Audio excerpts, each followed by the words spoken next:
Good morning, everybody. Today is Wednesday, the 15th of June. Hopefully you had a great long weekend, and obviously this week is a bit shorter here at school. As we speak, we've got our older students outside on Oakley Park running the 1500 metres race, and we have discus to attend to later on this week as well. They're the last two things that weren't covered as part of our athletics carnival.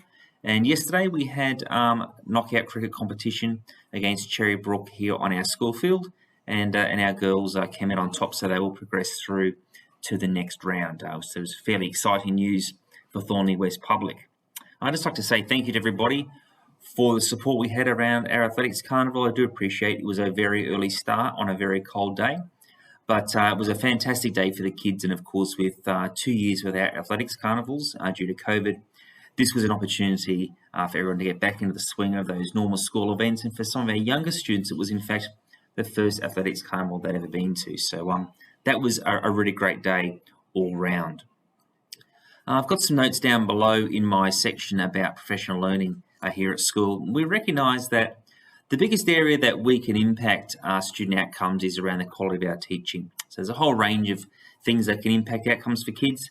Some are in our control and some aren't. So those things that are in our control, they're the things that we really want to work on an awful lot. And here at school, we look at our student outcomes. We have a bit of a look at our school planning, and from there we put together a professional learning series to make sure that each student's education is targeted right at their point of need. And I've got a bit of a list in today's newsletter, which gives you a snapshot of just what's happened over the last fortnight. So each week the teachers have professional learning series that occurs after school. There's also another range of professional learning that occurs within teachers' own time, away from the classroom times, and occasionally we have an overlap during the school day, which we have to accommodate. But we do that, even though we recognise there can be a level of disruption.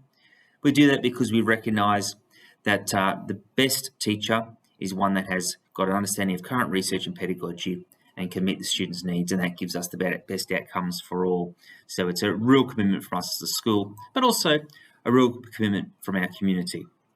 Next term, we're going to move towards a more traditional COVID-safe version of our school assemblies. So as you know, we haven't been able to have a traditional school assembly for a couple of years now, and that's all to do with the ventilation requirements and COVID-safe practice. During the summer, we found the quad was okay. We could get together and have everybody out there, but even so, we're still in the open air, and the weather has become a bit of an issue throughout the winter and throughout the wet times we've had. We'd also like to make sure that there's an opportunity for our band to play, for our student leaders to lead the assembly, and for us to gather in a more formal way. So as we head into terms 3 and 4, we're going to move back to the hall. The hall has got gas heating, and we work on the assumption that if we turn on all the gas heating and as well as open up the doors, we can create a fairly warm environment, and we can ensure that we've got some decent ventilation at the same time. To keep our student numbers low, we will split our assemblies up into a K2 assembly and a 3-6 assembly. That'll just give us a bit more space, and we have published those dates on the school calendar. And the idea would be that parents would be welcome to attend. Also will be an opportunity for our band to play. We haven't quite worked out the logistics of where everybody will sit, but we are excited about the idea of having some more traditional routines at school that can really add value to the school week.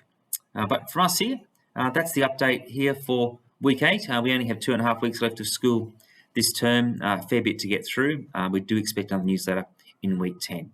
So everybody here, enjoy the rest of your week.